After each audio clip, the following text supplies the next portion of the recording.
hanging in a tangled web just at the top of his range of vision. Beside him, Simon was letting his hair do what it wanted. He had greased it down with something.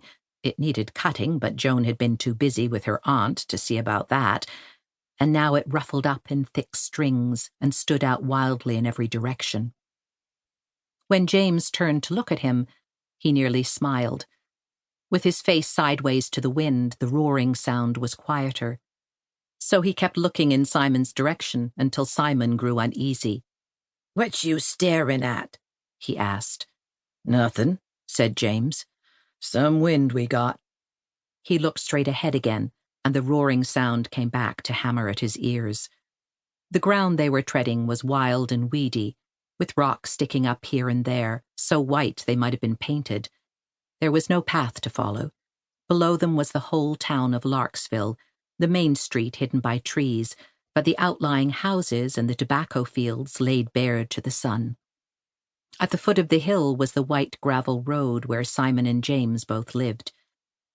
They lived in a three-family house that looked like only a long tin roof from here. No houses stood near it. James's brother Ansel said whoever built their house must have been counting on Larksville's becoming a city someday, but Larksville was getting smaller every year. When anyone went away to college, it was taken for granted they'd never be back again, not for any longer than it took to eat a Christmas dinner in the house they started out in. Yet the long, crowded house sat there, half a mile from town as a bird flies and a mile by car, and its three chimneys were jumbled tightly together, with the smoke intermingling in wintertime.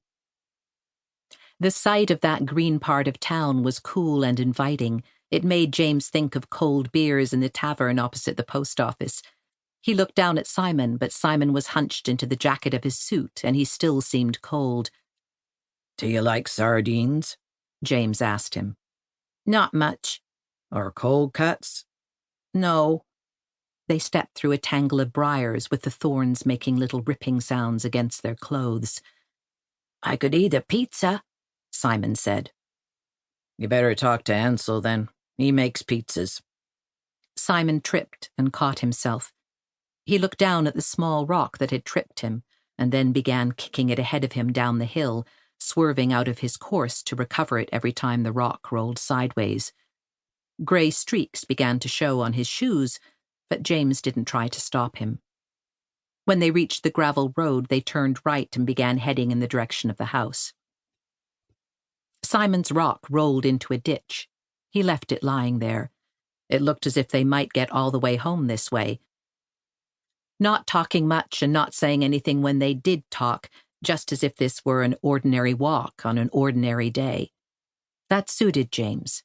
He had been thinking too much these last 2 days, turning things over and over, figuring out how if just some single incident had happened or hadn't happened, things might have been different.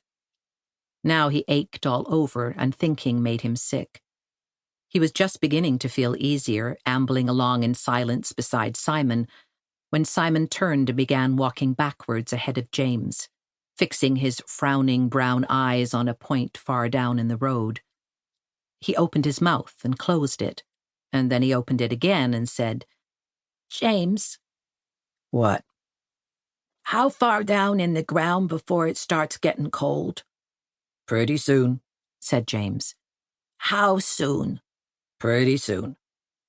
"I'm just thinking," Simon said.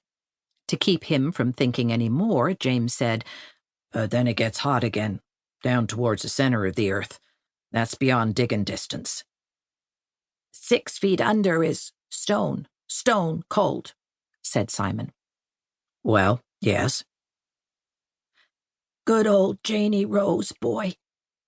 "Now, wait," James said. "Now, Janie Rose don't feel if it's cold or it's not, Simon. Get that all straight in your mind." "I know that." "Get it straight now before you go bothering your mother about it." "I know all about that," Simon said. He spun around and began walking forward again, still ahead of James. Strands of his hair rose up and floated behind him like the tail plumes of some strange bird. "You don't get what I mean," he called back. "Maybe not."